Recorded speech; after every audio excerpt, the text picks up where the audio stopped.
Kojic Acid, a popular chemical exfoliant that has really been taking the cosmetic industry by storm. This is going to be an acid that's really powerful for hyperpigmentation and helping to clear up dark spots. Now, when it comes to Kojic Acid, this is going to be something that you're going to see in a lot of hyperpigmentation creams and lotions and your turmeric skin brightening soaps. So this is going to be a really great powerful ingredient that people are aware of and are going to be really intrigued to want to try out. Now, in my last video, I did talk about a skin brightening body oil, how you can really combine that very well with a Kojic Acid serum that's going to be water soluble and really dive deep into your skin and work it to get rid of those dark spots and hyperpigmentation. Now, if you're interested in that full bundle that's beginner friendly and pro level, I'll have that link down below here for you, or you can scan the QR code that I'll have up so that you'll be able to purchase the formula for you to be able to start your own skincare business with this powerful glow brightening kit. My name is Nicole. I help skincare business owners and DIYers craft their formulas and develop fragrances. If that's something that you're interested in, then definitely hit the subscribe button and the notification bell so you never miss when I drop more videos like this. Now, in today's video, this is going to be a Kojic Acid Serum. It's extremely beginner friendly if you're wanting to just make something for yourself DIY, or if you're wanting to test this out before you actually commit to starting your skincare business for a Kojic Acid Serum. Now, let's not waste any more time and get right into the video. So now, getting started with our overall formula, we're going to start off with our chemical exfoliant, which is Kojic Acid. And this is going to be really great for hyperpigmentation and clearing up dark spots.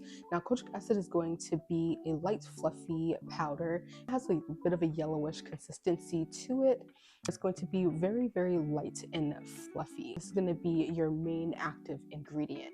Now, when it comes to Kojic Acid, like I mentioned in my last video, Kojic Acid is going to need to dissolve in water for it to work effectively. We're going to be using propylene glycol today in order to dissolve the Kojic Acid properly before we start our serum. This is just going to make it a lot easier for everything to blend in properly.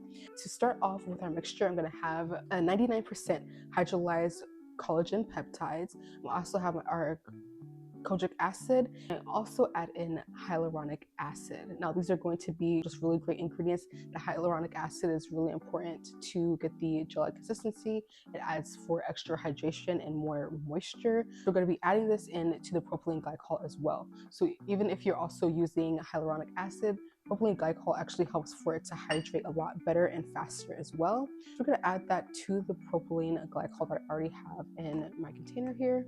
You want to mix it all together until you get a slurry.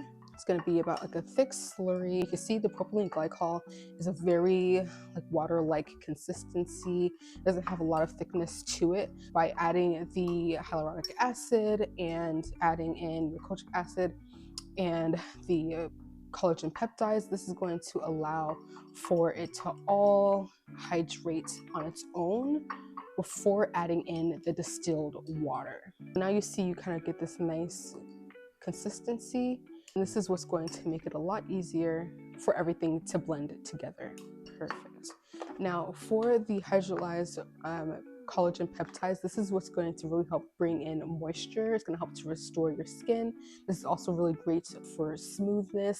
This is going to be a really great natural product to use within this product. It's going to work well with the Kojic acid to really help prepare your skin and just give your skin more moisturization and just restore your skin overall.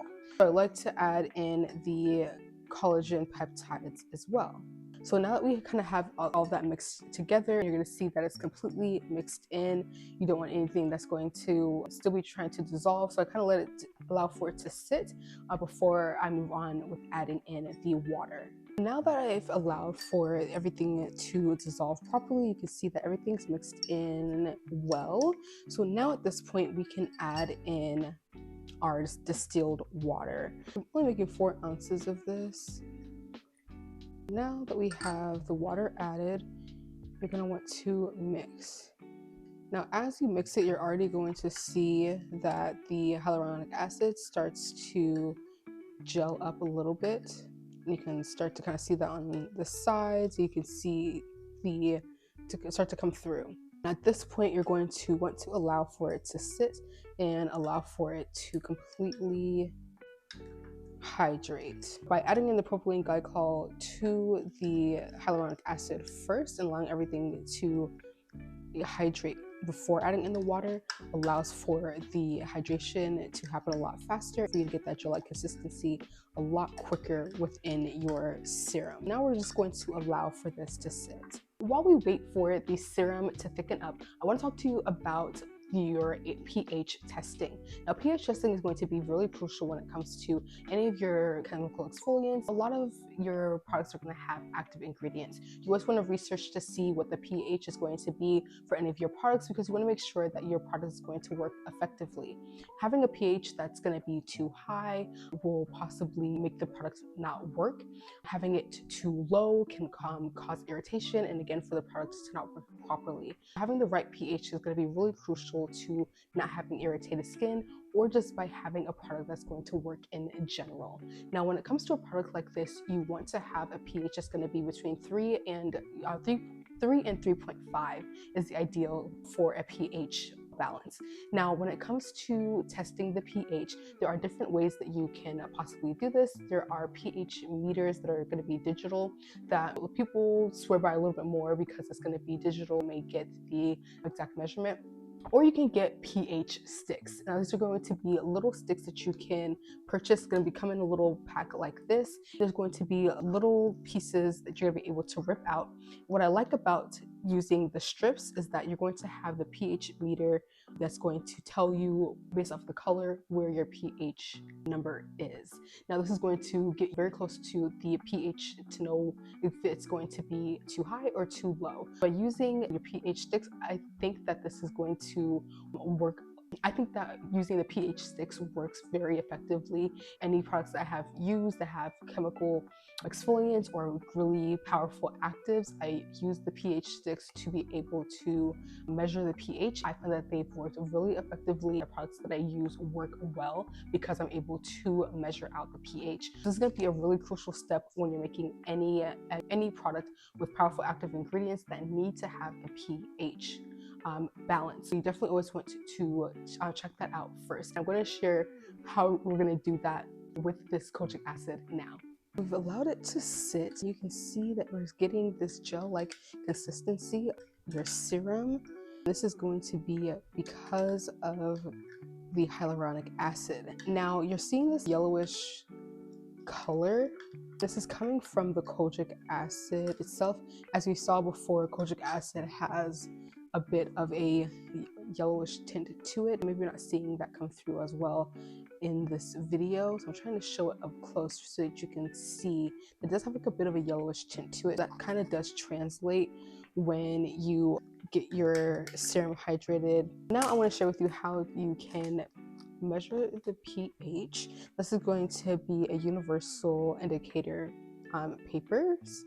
It's just going to come with several little strips that you're able to rip out. On the side, you're going to see the pH meter.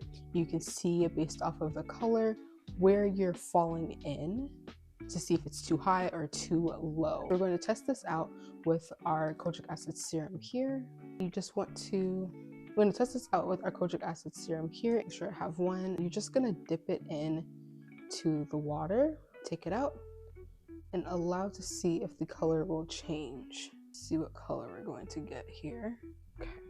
Now, as expected, I see that my pH is going to be too high. It looks like it's falling into the like 6 range, which is too high. I want to lower it to 3. Now, to lower your pH, you can use lactic acid. I have a solution of lactic acid here. Now, this is going to be 1-to-1 ratio of lactic acid to distilled water. I'm just going to add a little bit of this to the serum. We really want this to get to a more orangey tint on the pH stick. Let's add in the lactic acid. Now I have my lactic acid serum. I'm just going to add a little bit in and mix that together. And once you think you've done good mixing, you want to get another strip. The strip is getting a little bit darker than it was the last time. You may maybe not be able to see that as well through the video, but I'm going to add more here and mix again. You can see this is starting to work just a little bit. You can see it's getting a little bit darker than it was, so that's a good sign. We're getting a bit darker, so we're gonna keep adding more of the lactic acid. Now we're gonna add a little bit more again to our solution. Now we'll be able to test this again. So now you can see that it's getting to like that more darker color to the pH of what you're looking for, being 3 to 4. That's really what you're looking to do when you're making any serum and you want to check the pH. You just want to add the lactic acid solution to it and allow for it to mix. Then keep checking the strips to see until you get to the lower desired number of it being in the 3 to 4 range for a kojic acid serum. Now that we have the pH to where we need it to be, now you can add in your preservative. Now we have our serum complete. We're going to add it to the final container. This is great to add into a dropper bottle. It has a really nice consistency. Again, it's gonna have a little bit of like that yellowish color because of the kojic acid, but it has a really nice consistency. And I love to use it in a dropper, makes it just a lot easier to use. Now we can also check the consistency. It's very hydrating. It doesn't feel like it's stripping or drying my skin. And it just feels really soft to the touch. This is a really great serum to definitely test out and try if you want to make a kojic acid serum. This is gonna be a really great basic recipe to start off with. If you want the full formula with percentages, I'll have it right here for you to be able to take a screenshot so that you'll be able to make this in a 4-ounce bottle as well. Happy formulating, and I'll catch you in the next one.